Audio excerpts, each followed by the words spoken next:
Good afternoon and happy Father's Day. We are celebrating you, our fathers, on June the 21st, 2020. And today, let me tell you, we've gone international. I actually thought about this a lot. Who was going to be our father, if you will, that I'm highlighting? And I really had a bunch of ideas. And then one thing happened, and we're going to talk about it in a moment. I am going to be bringing up and introducing right now our father, happy Father's Day, father of 2020, Frankie Fihn. Am I saying that right, Frankie? Yeah. I know Oh, it's a weird cool. spelling, but you're right on, yeah. Thank you. Now, Frankie is from Canada, guys, and he's been, we have social media friends and people that we follow and that follow us, and we may never really truly get to know. However, we think we kind of do. And when I had my birthday just recently, Frankie actually reached out. He said happy birthday, and then he asked me questions, and we started contacting each other and communicating, and we decided we were going to visit, and he wanted to know more. And then a magical moment took place, and that was he sent me a clip of he and his daughter at the park, a little voice clip just saying something, and he had her talk into the clip. I then knew, okay, hands down, this man, this generous, loving man that you're going to learn about, was the man that I wanted to have represent all of the fathers out there that we are honoring today as service heroes. So, welcome, Frankie. Wow, Tamara, that was amazing, by the way. And I mostly did that just because my daughter is way cuter than anything I could ever say, and watching her say some sweet words was anything better than I could have said myself. Well, and that goes along with your spirit and your heart again, because you are such an interesting person to me. As I've done more, I love to meet people. I love to study people, if you will. I'm a student of history, and it's, what is it that makes a person tick? What is it that why is it that someone makes certain choices? And and when I start studying you, you are someone that's in business, and yet you are an actor, and you're a speaker, and an amazing father, and an intuitive. I mean, you've got, and I just learned now that you came from engineering also. Yeah. That is a wide range, and it makes sense when it comes to, when I look at you, Frankie, and I think, wow, a young man that really has got his stuff, in alignment, because that's what I see. And for our next generation to have dads, dads of all ages, let's just say, but dads that can be that kind of an example, it makes me feel pretty optimistic about our next generation. Well, I love that. And to be honest, that's a big part of what we've done with our children. And I honor the journey anybody goes through on a father, because I can remember just before I got started on this, there were all these like judgmental things I had. Oh, my kid would never act like that, and I would never give them sugar, and I would never just have them sit and watch TV. And you learn how much harder it is on the inside than it is to judge from the outside. So anybody going through that like deserves like a giant kudos from me. So Well, and I appreciate you saying that, because there are those of us, and I want to let everybody know, if you're watching this on one of the other pages right now, I will probably not be able to see comments.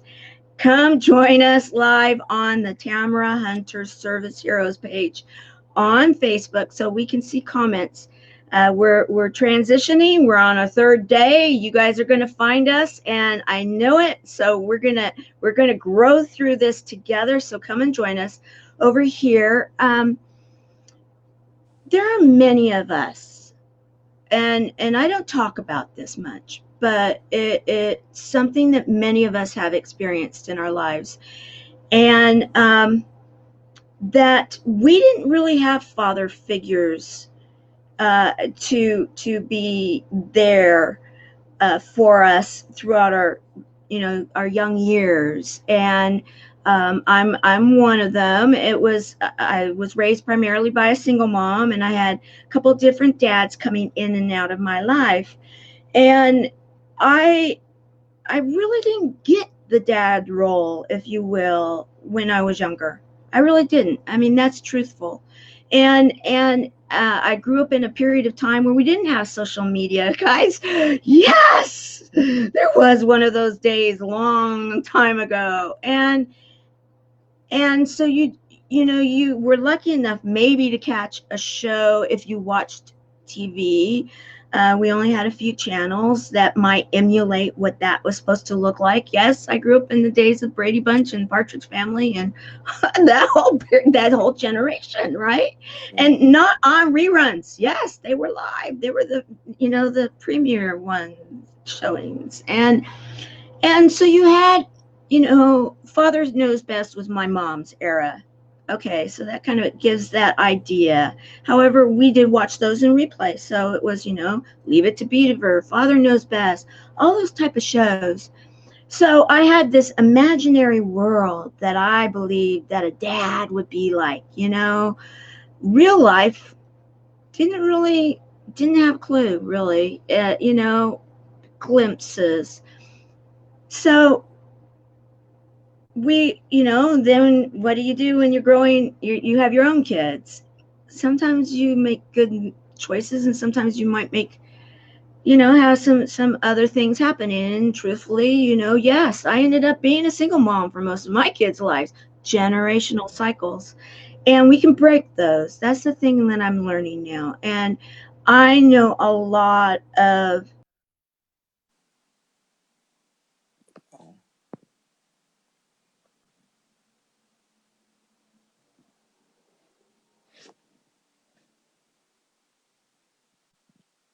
I'm back. It froze. I had to reload the show. So um, the there's a lot of people that are my generation that are beating themselves up. And Mother's Day and Father's Day can be either a huge celebration, or they can be a time for people to, I used to not like Mother's Day. I love it now. I can understand. I saw some posts of some of my friends about Father's Day, and I'm thinking, oh no, we're going to change this. We're going to go there today. And that is one of the other reasons I wanted you here with me, because of who you are. You are someone that gets it. And you, again, are from that younger generation, now raising the younger generation. And we can change the dynamic out there. You're helping people to do it in business. And today, for Father's Day, my goal is that we're going to make a case, if you will, for fathers of all ages. And those are ones that were by birth, possibly by adoption, or they took on a mentoring father type role. They could be a man or a woman, but that they're in that kind of a role. And I've been dating these shows. June the 21st, 2020, I believe in the world we need healing, and you are a healer. well, that is really beautiful. And Tamara, can I just say, like, I feel for you so much in the growing up kind of without a father figure. I mostly did as well. Like my dad was a very nice human being and a kind soul and very funny, and there were a lot of great attributes. But like fathering was not his thing. I might have, got a phone call once every 6 months and saw him and would get really excited. And where I grew up was kind of like like a ghetto, if you will, for lack of a better term, and subsidized housing. And I can remember, lots of the other kids having the same kind of issues. I can remember one of the neighbor kids named Andre. I remember that his dad was a truck driver, and he would make plans to go see him on the weekend, and Andre would stand out on the curb. And these were the days, like you mentioned, we're older, before cell phones, and like you said, the Brady Bunch. Like, the kids today don't realize that you would have to stand, hold the bunny ears, and try and get them just perfect for the show to come in. You guys are missing out. 1,000 channels that come in crystal clear, Right. and I can just remember that probably 80 to 90% of the time Andre would go wait on the curb, his dad just wouldn't show, and he would just wait for 5 or 6 hours. And being a trucker, there was always a chance he could be delayed in a shipment or whatever. So sometimes he would come 3 hours late, and I remember just how sad it was watching him weekend after weekend wait at the curb all alone, and nobody kind of came for him. And like you said, it's like, for me, and so many other fathers out there, it's breaking that generational cycle, and realizing that, like, quality time is the most important thing. And one of the things that I'm personally really, really blessed with is, we work online, so we're able to have our kids around all the time, which has a whole bunch of other challenges. It's not a remember, like doing this, like just getting ready for this live, I had to put my daughter to sleep, and I had to sing her, and I'm like, come on, like looking at the clock. And so, there's other challenges, but choosing to intentionally be there for your children in a conscious, loving way, and changing what's been done, I think is just amazing. Those are some really cute photos, by the way. Oh, you have so many to pick from. Let me just say, Frankie, and thank you for sharing that, because I do remember, uh, again, when my kids were younger, and that there was a period of time that I did also choose to work from home, because I did have some skills that I could do that. And it was really before computers, and I was able to still pull it off. And there was one time, because I didn't have any, I was young, and yes, let's just put it, somewhat dumb, and not to put myself down, but you'll get it when I say this. I come out, I knew something was up. I knew there was something up, but there was nothing I could do about it, because the technology we had at that time, we could do huge conference calls. And I was doing a huge conference call. I couldn't just say, "Okay, guys, wait a minute while I go see what shenanigans my kids are up to." There was no backup at that, and so I had to just go with it. I come out, one of my kids had found the brightest red lipstick, which I don't wear that color, but some friends had given me some, trying to get me to, brighten my look up. Well, I don't know where they had found it, but they found the brightest red lipstick, and then took it and decided they were going to write messages, and they didn't know even how to spell, on the carpet, on the walls, on the furniture. Like, oh no. And and it was like, okay, the choices we make, and what a learning experience that was. And I share this because you, there are always the pros and cons. And I remember thinking, okay, Tamara, go in the other room and breathe, get out, and then deal with it. What a learning experience that became, not necessarily for the youngest one, but for the older ones. I had four. And the older ones were able to say, okay, got it, all right, translation. When mom is doing this, it would be good to maybe be watching the one that got into the red lipstick and help out, and create a team. And we can do that. We can be creating those teams within our families. And that's what I love about this day and age right now, Frankie. I love the fact that we can right now not only be finding new ways to pivot in business, of which you help people to do, we can be pivoting within our families and within ourselves to become our better selves. And so, yes, your pictures of your kids, we're going to bring a few more up in a few minutes, but so you were singing, you sing. And I saw the guitar there. So, what kind of music and guitar and singing do you do? Well, firstly, can I just say that Maybelline Michelangelo Yeah, pencil I that know. cracks me up. Those are like those little moments I would not have appreciated a couple of years ago before fatherhood, but now that I'm just like, oh yeah, you can't believe this stuff. They will literally try and kill themselves every couple of seconds if you if you don't intervene, especially when they're really really young. Yeah. Yeah, actually, I started playing guitar 20 years ago, so it's not like a new thing. It's been a while, and I kind of grew up with a lot of like '90s music, so that's kind of my. Um, But it was interestingly enough bringing up fatherhood. Like you, my mom had dated a lot of different guys throughout our childhood, and so I kind of had like a revolving door of like stepdad figures that would like, and they were all like for the most part like pretty cool. She had like good taste. Like there was nobody who was just crazy or abusive or oh, anything. that's good. Yeah. Um, but I remember there was this one dude, he played guitar, and I was like, oh, I want to be able to do that. And so we went and bought a guitar, and then they broke up like a day later. Oh, And no.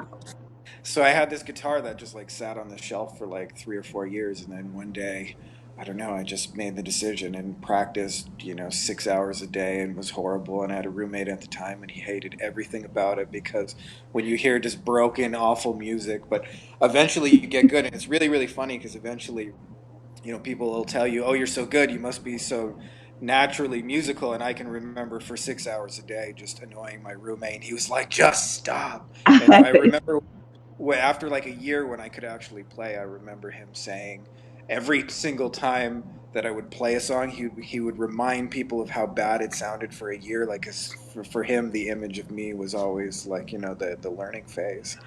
And but it's really really amazing because the video you found, we just went to play down on the water. My oldest daughter just loves dancing when I play, and some other little kids saw her dancing, and I had a little mini concert of like 6 or 7 little German kids that were playing and dancing to '90s music, and I was like, you couldn't make this up, but it's one of those beautiful moments in life. Absolutely. Absolutely. And when you said that about my Picasso, I'm thinking now that translates really well. I hadn't even thought about that until you made that comment, because now he's in his early 20s.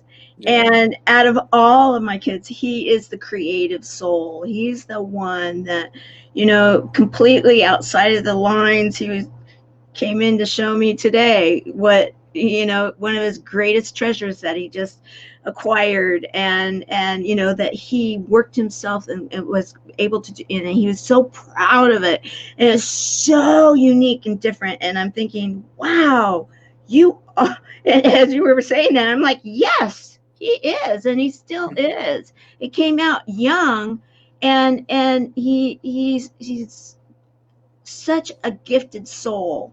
And that's where we as parents, sometimes, moms and dads, had that opportunity, or we do have that opportunity to help encourage that. Or what can happen is it can be stunted because of certain behavior that might take place. And and this is a moment in time when your kids are young, which, I mean, my goodness, I'm going to bring these two pictures up here because these are the two different ones, right? Right here. Yeah. The older one, the pointing that you see, that's my Heidi B, and the other one is her name is Zelda. Zelda, Yeah. Heidi B and Zelda. And what adorable little girls that their life right now is before them. And you, as the father, and your wife, as the mother, I mean, my goodness, what an amazing experience that they are going to be having with having creative, loving, intuitive souls that are their parents. I mean, it again, I mean it when I say I am so optimistic for our generation, next generation, when we have people that are willing to get out there and talk like you are, and share, because what you do professionally, and and you have a few different things, and I want to go into that. um, but you are helping a lot of people through finding out how their passion and overcoming their fear is going to help them with what they've chosen to do for business. And you're helping people right now online. You have a retreat situation, and yet you've had to kind of rework that because of what's happening in the world right now with COVID and the pandemic. And I I noticed this immediately. One of my favorites, I love anything from Einstein. And I'd love to hear, because I read your words on this, but I'd like to hear, instead of me reading them, I'd like to hear, when you see this image that you posted, what does it tell you? What are you sharing? Um, well, I just really love Einstein, so let's start with that. I mean, Yeah. he has some really, really beautiful quotes in general. And I feel like, a lot of us who are really like awakening and kind of leading this whole movement, we've noticed a paradox of like fear in this world. It's just like everybody is afraid. And I think regardless of like which road you go down in life, like you're going to hear a lot of fear-based voices on really every topic. And even when like what people are afraid of comes true, like to me, it's not an excuse to stop living today because you might die tomorrow. Like that's just a given. And so a big part of that is just really to have the courage to do something different. And Tamara, this started for me because I mentioned when I worked at Ford, it was a really weird paradox because I had made it in my little world, like my hometown. My mom grew up without an education. She was a single mother. She had to work her ass off to go to night school to be able to become like a dental assistant, and it was like really really grinding work. For there was like a 2 3 year period where we just really didn't see her very much, right? We got a here's your dinner, here's your lunch. I'll be home at 9:30. Do the dishes and try not to kill your brother. That was a day for me, right? Yeah. And and so when I had made it in this kind of like engineering world, it was a very weird paradox because I was like 20 years old and I was making more than 100,000 a year and I had health benefits, and in my little world it was like wow, like you've made it. And yet every day I woke up and I went into this place and everybody was really really negative for the most part. There was arguments all day long. It was a factory where I breathed in toxic chemicals. I was literally around sweaty fat guys. Like, I don't know how you glamorize that. And every day was just like this dramatic battle. And I remember people saying, hey, you're so lucky because if you can just put in 35 more years then you can retire early and then you've got it made. And there's just that part of the back of my mind that said, I was put on this earth for more than just to like breathe in these chemicals. And I realized like I could die and they would have me replaced in 5 minutes and it wouldn't make any difference. The cars would get made and Ford would go on. And I wasn't really making a difference in the world. And it was a really weird thing. I gutted it out probably for like 3 years.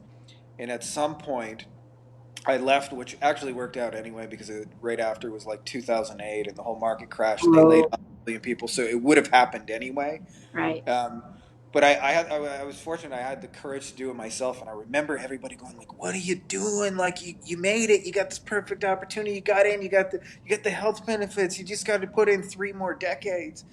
And I realized, when I really deeply sat with it, that like that was their voice of fear. And I think everybody has their own version of that, as somebody telling them to go down the path that they wanted for themselves but didn't go for. And the I was fortunate in a way to have that so young that I realized like it's not nearly as cool as people think it is. And in many ways it's like the most important thing that I realized that really makes people happy above all, that really makes a quality life, is the quality of the relationships you keep around you. And I think there's there's nowhere that's more important than with your own children. And so if you have the chance to do that in any way, like, intend that, choose that, and ignore the people telling you, but you'll lose your health benefits, and you're not going to be able to retire by 55, and all the whatever that resistance is for you. And I'm sure like anybody listening to this has their own version of somebody telling them, choose the life I want for you. But ultimately, having that courage to go in the direction of what you really want, and doing that in a loving way where it's conscious, it's intentional, and it's bettering the world along the way. And it's probably in the short term going to be a lot harder, but it's so much more fulfilling in the long term. So that's kind of what I'm about in a nutshell. Well, and I'm going to bring this up because this is your retreat, the Sacred Plant Retreat.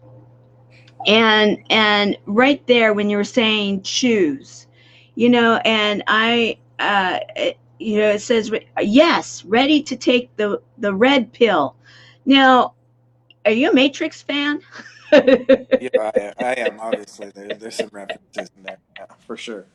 Because I just had to have some fun with that because we have so many that are, and that's a real, for those that are not, they're probably saying, what is this thing, the blue pill or the red pill, and what is the difference, and everything. And as I was looking at what it is that you offer, um, I I really, in fact, what I may end up doing, and so that people could see it, is I want you to maybe even, as I roll down or scroll down the website in a couple of different places, I'd love to hear why it is that you chose. You have this retreat. You can choose whatever it is that you want to put into the formula, into the, if you will, the awakening, and helping them to find what it is that they're looking for.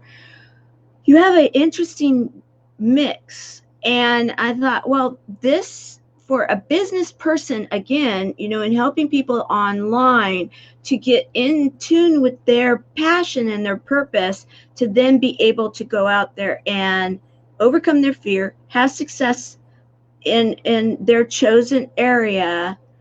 And you have this retreat. I was fascinated because you have the scientific engineering side, the side Einstein, and then you have what some people would say woo woo side. Yeah, it's I'm not saying it disrespectful. I'm saying it with no, it's a, definitely woo. I'm with you. yeah. So I'm gonna take you down, and I'm gonna scroll it, and I'm gonna have you just walk us through a little bit of the decisions in putting this together. Okay.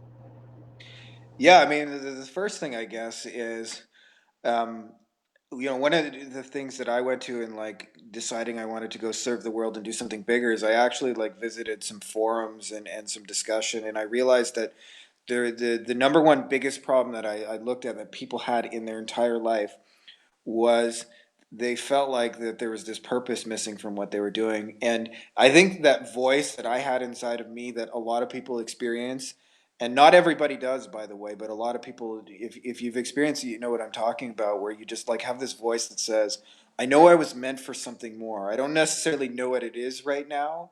And that's like kind of the precursor. But I think what happens is, I was looking at it, like all these people get stuck on like how do you actually discover your purpose. And I think there's a lot of misnomers about it, because purpose is something like you create for yourself, and there's a number of like different factors that go into it. And once you figure out what those are, it's actually pretty easy. And the beautiful thing is people think you're like supposed to magically just have this download overnight, and that does happen for some people, but that's like 0.1%.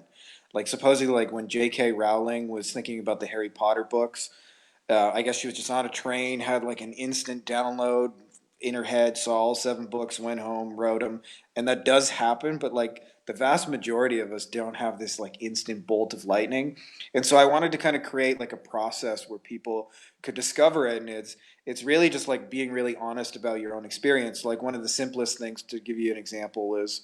Um, like who have you really enjoyed spending time with in the past, and who like just really grinds your gears and you hate them and you don't enjoy and they bring out the worst sides of you, because those are clues for the types of people that you're meant to spend with your purpose with. And so that was kind of like the whole idea that went into that. Okay, I guess so this section here, yeah, I mean, part of that was actually, to be honest, that's like a little bit of business and marketing, this section, because um, a lot of the platforms don't allow me to fully advertise what we do. And so I kind of wanted to show some of that visually so people would go, oh, I know what he's talking about, but without having to actually use it in so many words.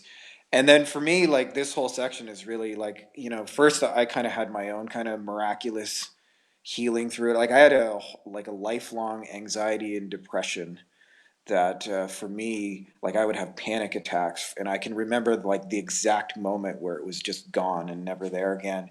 And so for me, like I wanted to do something really, really meaningful that helps people. But it's really, really interesting because um, this thing never really helps two people exactly the same way. So these are the most common things I see in people that they come through.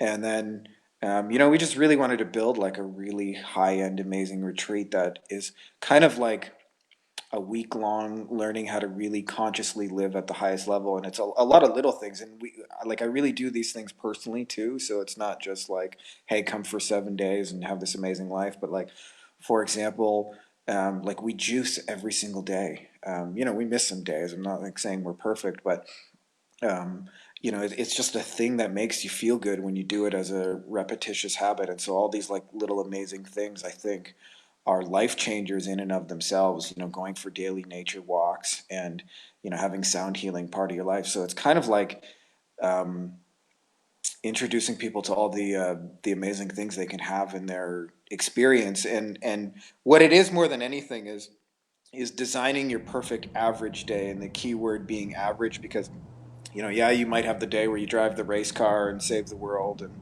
do those things, but having like a normal baseline day be the way you want it to, I think is really like the truest measure of having success in life. And so that's kind of like a beginning introduction to having like a really amazing average day. Like, you can go for a walk every day if you want to. You can drink a juice every day if you want to. These are not like giant goals and targets that take you 10 years or 20 years to achieve, right? Um, and so, that was like a big emphasis on what we wanted to do with that. And we, is it you and your wife, you and a team? Who is the we? Yeah, Who are the so we? yeah, obviously my lady is certainly part of it. For the actual retreats, we have a whole, staff of helpers as well. And it's primarily directed for people who want to make their difference in business. Look at my little Heidi bee. She's so cute. Um, yeah, and so, uh, really it's everybody I could bring for as much support for people. Like, when you're going through, like, in many ways, like a sacred plan experience, it can be sometimes the most intense experience you've ever had, because it is very much in many ways, if you're doing it with a shaman who knows how to like kind of take you deep, it's kind of like quite literally taking the red pill. There's this like greater reality you wake up to that you kind of sensed, but you didn't know was there, and then you're experiencing it, and it's like it's just way bigger than you could have imagined. And it's nice to have a whole lot of love and support and people who take care of you and help you, and get you a drink of water when you need to, and hey, I need to go to the bathroom, and those kind of things, as well as the more kind of rational linear support, which is like, now that you are back into normal consciousness a day later, and you want to make a difference in the world, is like, well, how do you actually do that? How do you market yourself? How do you put yourself out there? How do you get in front of the right people, and how do you say what you want to say meaningfully so that it resonates with the right people and all those kind of things. So, like, I don't know, it's just a whole it's basically all the cool stuff that worked for me, I just kind of wanted to put in one place. I love it. And in fact, now I've read and I want to confirm. Now, of course, no doubt you're an intuitive, but are you also a shaman? Yeah, and it was that's a whole, we could talk probably Tamara, for hours on that. But I certainly didn't plan on that. Like we have a saying in our lineage, which is, "You don't choose it; the spirits choose you," and Right. that was so literal in my experience because the first 27 years of my life, I didn't see spirits. They didn't exist. There was no other world. There was very little woo woo in my reality.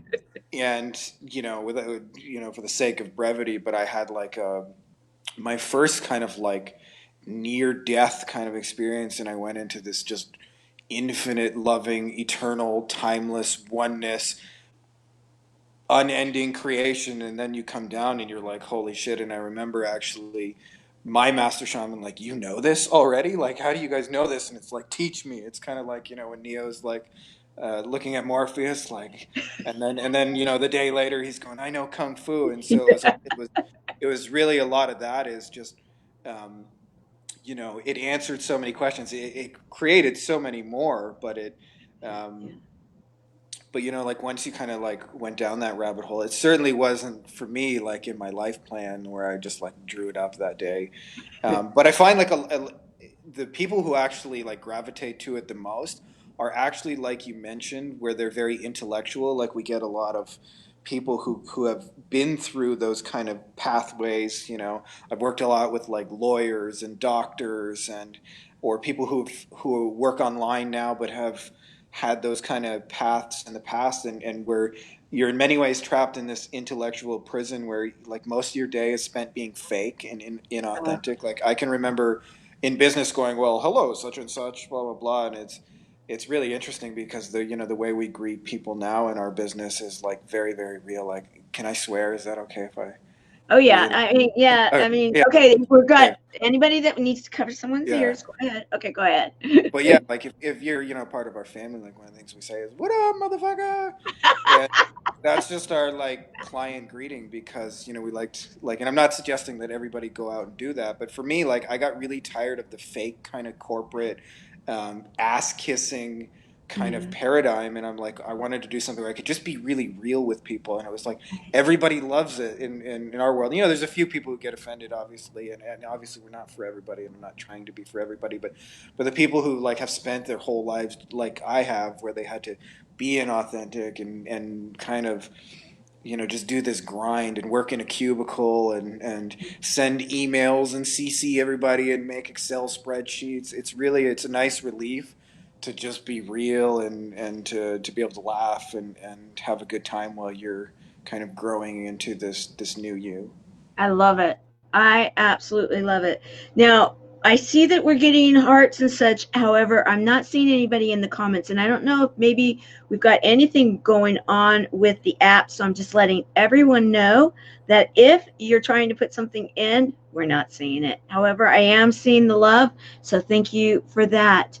Um, I I want to just go down the rabbit hole a bit with the shaman and follow up on what you meant about the lineage.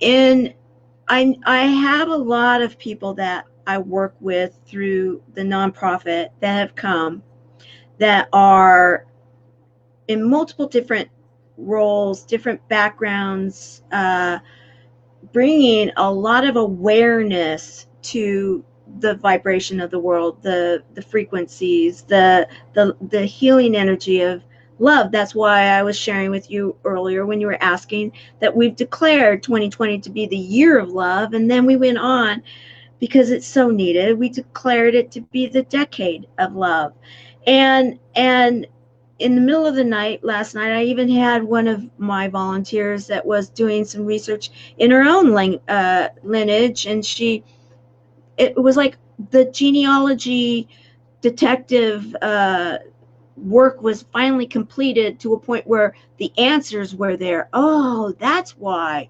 It is something that comes through. There's through a certain indigenous group and a certain a title of a relative that was it made a lot of sense coming down, and then she understood why it was that she gets kind of downloads and the information and the feelings and those type of bigger life questions. And when you said lineage and that you didn't see anything and now, obviously you do. Is it something that comes in lineage of blood or is it come from lineage of some other type? Because there are so many different types of people are they're aware of some of the traditional, but there's so much more out there that we're only skimming the surface when it comes to some of our understanding of these things. So I'd love Yeah. to know.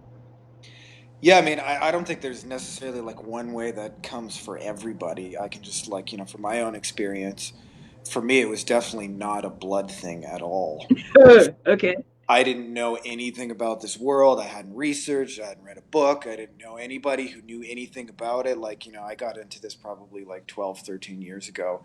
And so like it was, in California, there's a lot of talk like these days about ayahuasca, but like when I was first doing that, it wasn't a mainstream thing at all. And I didn't realize until I really got into it that the actual like healer guiding and directing the medicine is far, far, far more important than the actual substance. And it's why like, I've seen people who do what I call kind of like California light spirituality, where they go and do it, and there's certainly benefits to doing it, but they don't come out of it with these like, I experienced everything as one, and it was all this creation, this beautiful love, and I'm forever changed. Like that's not like what comes out of their experience. And I didn't. It took me many years to realize like the shaman was the guy doing that, and it's really really interesting because this is like the stuff I've learned has really been a practice in the Amazon, and they don't even really have a good history to be able to tell you. It's all just like kind of oral tradition, anywhere from like 5,000, 10,000 years. Nobody really knows.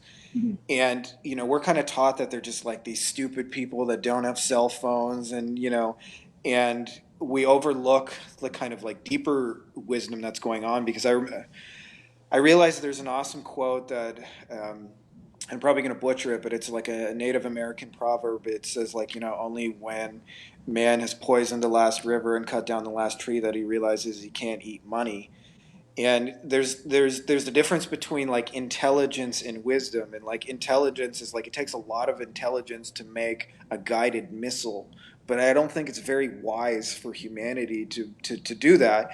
And we're trained to think that only the intellect is what's really really important in our society. And so we don't realize that like there's actually like some really deep wisdom in other ways in these cultures, and they lack in those other ways. Like they don't always wouldn't be able to send you a text message or anything like that. But in the deeper kind of indigenous, like they literally, in my experience, like the shamans I learned with, like kind of, for lack of a better term, like know the secrets of life, like the deep Right. Yeah. mystery of what Yeah. it's about. And it was mind blowing to me that there was people alive that not only knew that like conceptually, but could take you into the experience and guide you through it and show you in an undeniable way. Because like my master shamans who showed me never like at any point said, um, this is what you believe or whatever. Like they never forced anything. They always showed you, and then they trusted you to make up your own mind. And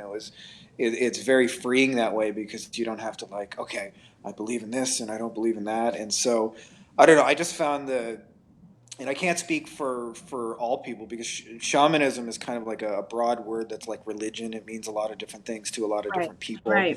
Right. So just speaking from my own experience, but um, really like the idea that there were indigenous cultures that like quite literally knew the secrets of life and could give you the red pill and take you into that was just in and of itself like I can remember the exact moment I was just like, holy shit, like bowing to like, wow, how do you know this? Right. Like I thought our like computers and smartphones, that was like the pinnacle of everything.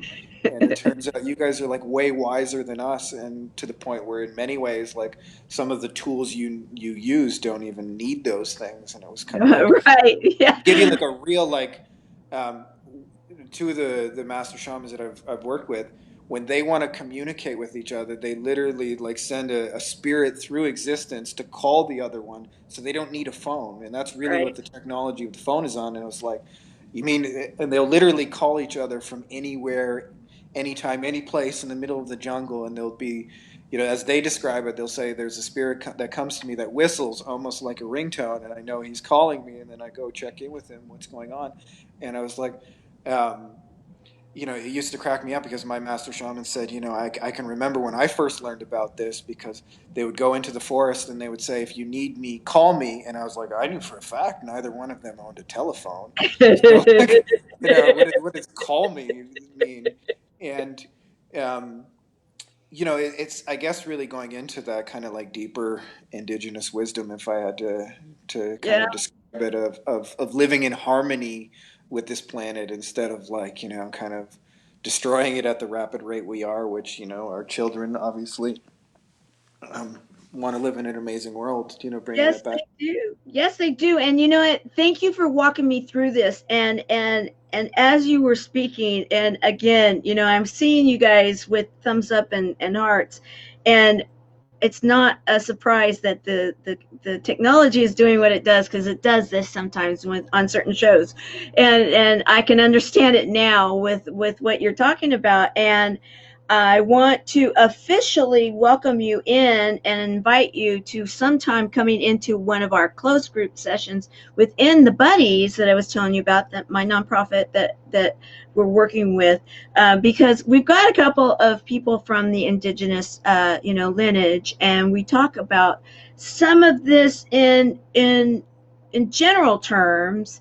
Yet I believe it would be such a fun experience to have. We call it Travel Tuesday, and we travel through music, we travel through conversation, we travel through, the world in talking about, and one of them is actually by lineage, a certain percentage of the indigenous, like royalty, or like a chief, and then went into documentary filmmaking and has actually filmed many of the different or tribes and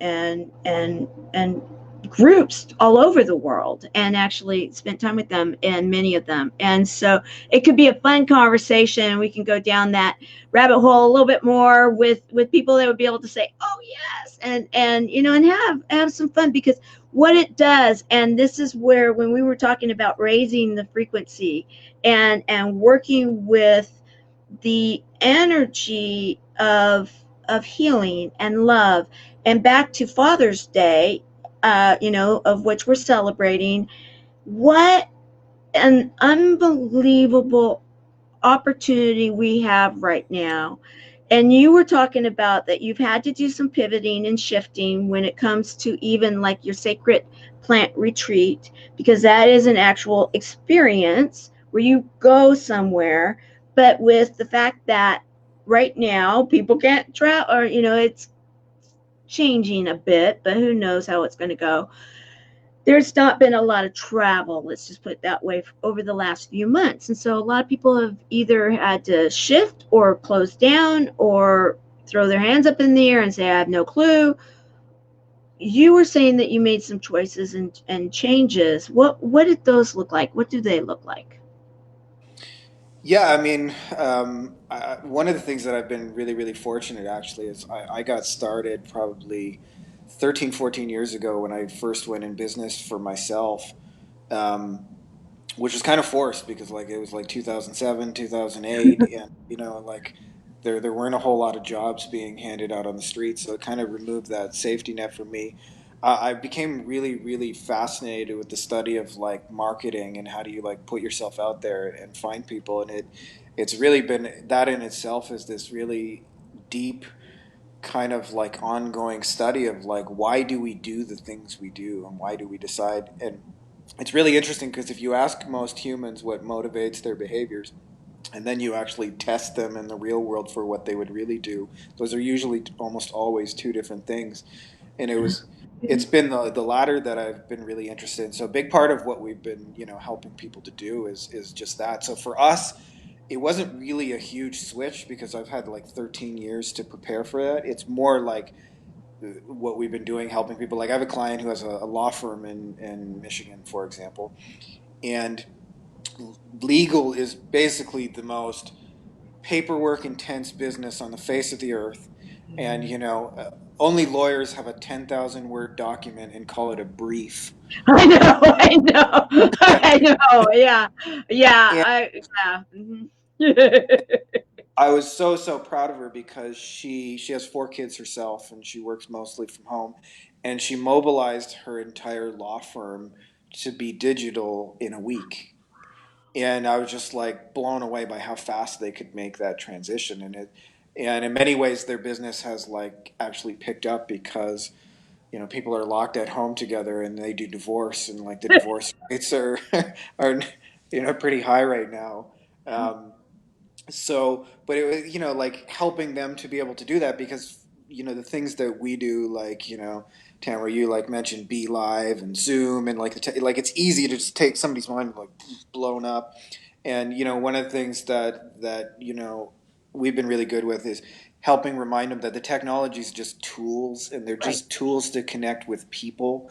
And if as long as you think more about the people and less about the tools, you'll do better. Because I'll meet people who go, okay, I need a funnel and I need a Facebook ad. I'm gonna have this and I'm gonna have that and I'm gonna have 7-part sequence and the retargeting thing. And I'm like, okay, but what about the person who you're like trying to talk to? Like, what's important to them?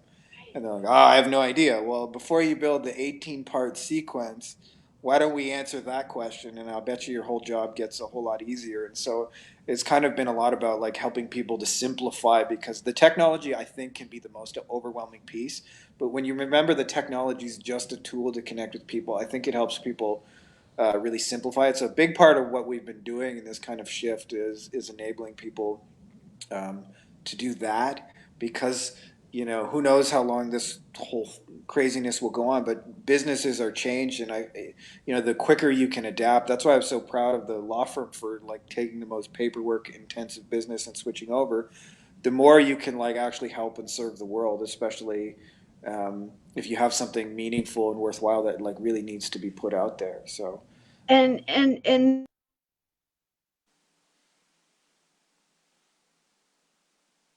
okay, here we go.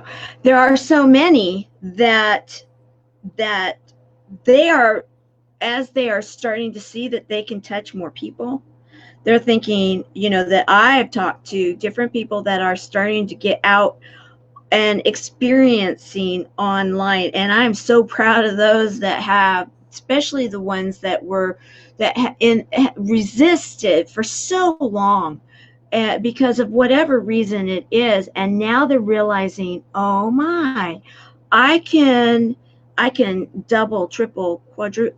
There's no in, except for if there's a license situation like an attorney or something where they have to have their credentials listed in whatever court or city or state, whatever their responsibility is for that particular um, area and specialty. But there are so many that they that the possibilities are endless. So if I'm gonna give you a few moments to just kind of maybe address those that are out there right now, and we'll see this in the future too. And you can, whatever you're feeling inspired, and especially since you are who you are, whatever you're feeling, I'd love for you to share. And then I'll come back up. And then I have something special to share with the fathers, just a little something, and then we'll close out the show. awesome, I love that. You just give me a platform to rant. I hope that's enjoyable for everybody. Well, I'd firstly say that if I had one message from this show, it would be to kind of dare to be different, dare and different, not just in a way to be different, but to be really authentically you. And what you'll find, I think, when you go down that road is that um, so many things like actually get easier for you. They may get a little bit harder in the interim, but a lot of times um, what we fear, like there's a saying, the fear of death is worse than death itself. And one of the ways, like I've experienced that, like when you walk away from the $100,000 a year job that your mom's really proud of you, it can sound like really, really scary at the time. But actually, once you do, it's like the most freeing thing in the world. And whether you're doing that, in a parenting sense where you're not just like doing what your parents did. Like I see so many, to give you like a real concrete example, like I have so many friends whose parents wanted them to become lawyers or to become doctors because that was making it in their world. And you know, but if your kid's an artist, like encouraging them to really be an artist, and the best way to do that is to actually lead by that example yourself, and to really be honest with yourself about what really makes you happy. And you'll find that in doing that, it's a really really freeing life. And this whole cycle that most people are caught up in, which is they work like kind of 8 hours a week doing something that they don't particularly like doing, which, I'm not saying from a judgmental place because I've done it as well.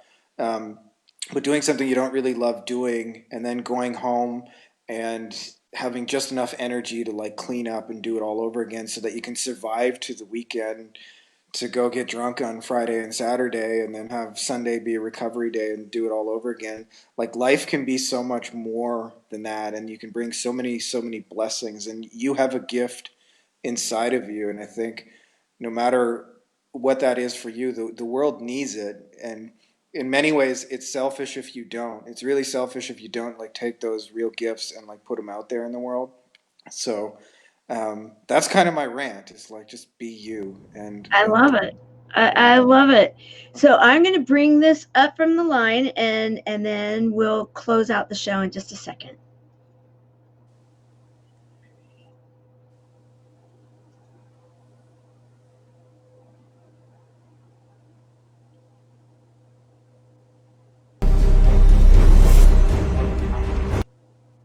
It was simple, but just wanted to say happy Father's Day to all of you. You are all heroes, and embrace it, because in truth, it's not always easy to be a parent. It really isn't. However, what a gift it is.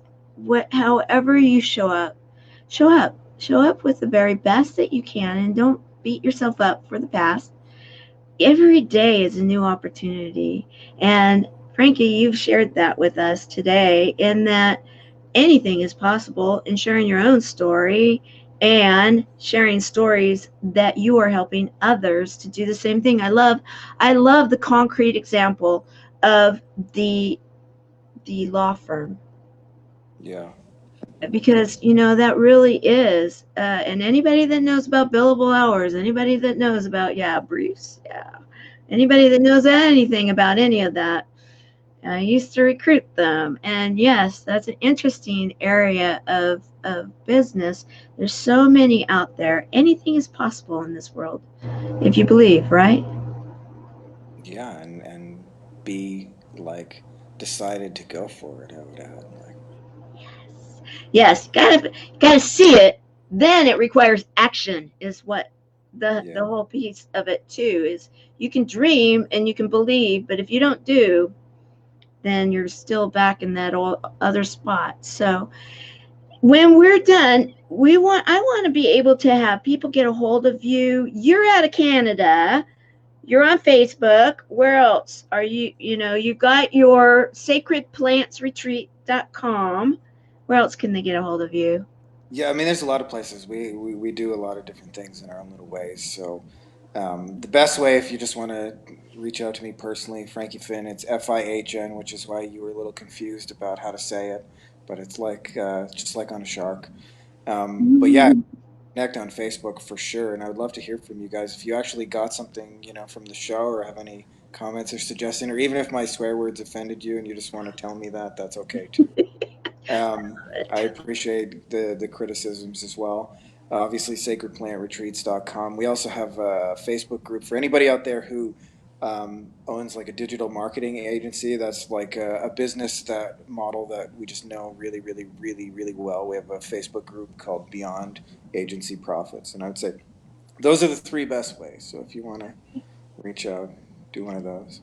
Well, you are definitely an amazing man. And I just want to say thank you for celebrating as our honoree and service hero with all the fathers, and sharing that the wish and the gifts of love for all of you out there, that we want to celebrate fathers today. And if you haven't reached out to your own father, or if you're a father and you just even want to say, hey, way to go, me, feel free to do that too, because we need to keep that encouragement going. And sometimes the greatest encouragement, I believe, is when we can even encourage ourselves and really love ourselves, because you got to start there, and then you can let it go out, right, Mr. Sharp?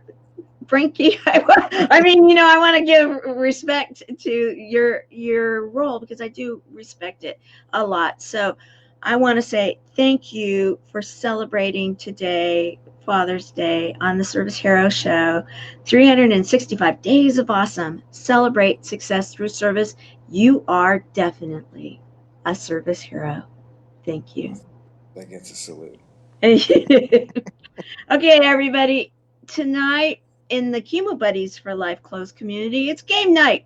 Good old fashioned fun. And yes, we'll be talking about our dads and recognizing them too. So see you there. 5 o'clock Pacific, 8 o'clock Eastern. Bye.